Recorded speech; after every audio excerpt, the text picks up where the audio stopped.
আজকের ভিডিওটি শেষ পর্যন্ত দেখলে জিভে যে পানি চলে আসবে আমি তা গ্যারান্টি দিয়ে বলে দিলাম। সো হে এভরিওয়ান, আসসালামু আলাইকুম। কি অবস্থা সবার? বিরিয়ানি রান্নার প্রিপারেশন চলছে। মাংসটা কষাতে কষাতে দেখিয়ে দিচ্ছি বাদবাকি ইনগ্রেডিয়েন্টস গুলো। এখানে আছে পেঁয়াজ বেরেস্তা, আলু ভাজা, এর সাথে আছে কিশমিশ, আলু বোখারা। অন্যদিকে সালাদের জন্য লেবু, শসা, কাঁচামরিচ, পেঁয়াজ রেডি করে নিচ্ছিলাম। মাংসটা কষানো হয়ে আসলে এর ভিতরে দিয়ে দিলাম পোলাও চাল। আমি কিন্তু চালটা পাশের আরেকটি চুলায় আগে ভাগে ভেজে নিয়েছিলাম। আমার আগের ভিডিওগুলোতেও দেখিয়েছি আমি পোলাও চালটা আলাদা করে আগে ভাগে ভেজে নিই। যাই হোক, এরপর মশলাপাতির সাথে মাংসের সাথে চালটা ভালোভাবে মেশানো হয়ে গেলে দিয়ে দেব গরম পানি। এখন যে পানিটা দিচ্ছি আমি একবারে দিয়ে দিয়েছি। গরম দেওয়ার আগে যদি পানিটা মেপে একবার গরম দেওয়া যায় তাহলে কিন্তু ঝামেলা অনেক কম হয়। যাই হোক, এরপর বলক চলে আসার পরে দিয়ে দিয়েছি আলু ভাজা। এই আলুগুলো খুব সামান্য ভেজে নিয়েছি, এজন্য ভিতরে অনেকটাই কাঁচা আছে, যে জন্য আগে ভাগেই দিয়ে দিয়েছি। নেড়ে চেড়ে মিশিয়ে নেওয়ার পরে এরপরে আবার দিয়ে দিয়েছি কাঁচামরিচ।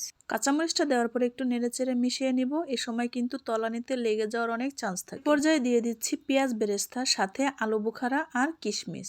এই সময়টা যদি পেঁয়াজ বেরেস্তা দেওয়া যায় তাহলে বিরিয়ানির স্মেলটা খুবই ভালো আসে। পানিটা প্রায় শুকিয়ে এসেছে, এখন এটা ফোটার জন্য অপেক্ষা করব। এরপরে বিরিয়ানিটা উল্টে পাল্টে খুব ভালোভাবে হয়ে আসলে নামিয়ে নিব। বিকালে চলে যাব সব ভাবিরা মিলে ছাদে। এখানে আছে 2টা বিদেশি ফল। এখন তো আমের সিজন না, আমাদের দেশে শীত, তো এজন্য আমি বিদেশি ফল বললাম। আরেকটা তো দেখতেই পেলেন, কিউই। এরপর আমগুলো আর কিউই গুলো খুব সুন্দরভাবে কেটে বেছে ধুয়ে আমি চলে গিয়েছিলাম ছাদে। আর এখানে সাথে ছিল আমার প্রাণ প্রিয় ভাবিরা। ছাদে যাওয়ার আগে বাসা থেকে সবগুলো কেটে বেছে পরিষ্কার করে নিয়েছি, যাতে ছাদে গিয়ে কোনো ঝামেলা না হয়। শীতের দিনে বিকেলের এই মিষ্টি রোদে সব ভাবিরা একসাথে বসে এই টক মিষ্টি ঝাল আম মাখা খেতে কি যে মজা। এই ভিডিওটা এডিট করতে গিয়েও আমার জিভে আবার পানি চলে আসছে। আর এই আম মাখা খেতে খেতে আমরা ভাবিরা সবাই মিলে অনেক মজা করেছি।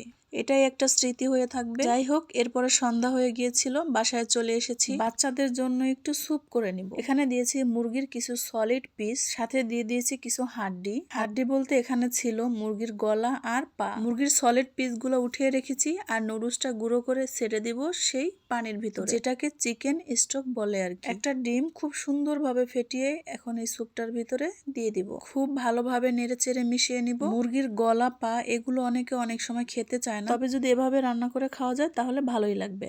গলার আর পায়ের যে ভিটামিন গুলো সবগুলোই একবারে স্যুপের সাথে মিশে যাবে, খেতেও অনেক দারুণ লাগবে। যাই হোক, ডিমগুলো যদি একটু বড় বড় থাকে তাহলে একটা ডাল ঘুটনি দিয়ে খুব সুন্দরভাবে ঘুটে নিলে কিন্তু ডিমগুলো সুন্দর করে ছেড়ে যাবে। যাই হোক, এ পর্যায়ে এসে দেখলাম আমার স্যুপটা প্রায় হয়ে এসেছে। এখন আমি একটু বাগার দিয়ে নিব। অনেকে চাইলে এই পর্যায়েও খেয়ে নিতে পারেন বা নামিয়ে নিতে পারেন। আমি একটু বেশি টেস্টের জন্য একটু বাগারটা দিয়ে নিব। এখন বাগারটা দেওয়ার জন্য খুব সামান্য পেঁয়াজ আর রসুন কুচি করে নিয়েছি। এরপর পেঁয়াজ আর রসুনটা একটু ব্রাউন করে ভেজে নিব। এরপরে ভাজা পেঁয়াজ আর রসুনের ভিতরে দিয়ে দিব খুব সামান্য একটু সয়া সস। এরপরে পাতিলার ভিতরে দিয়ে বাগারটা কমপ্লিট করে নিব। এই স্যুপটা আপনারা বাসায় বানিয়ে খেতে পারেন, অনেক মজা হয়। আজকের জন্য এই পর্যন্ত। আল্লাহ হাফেজ।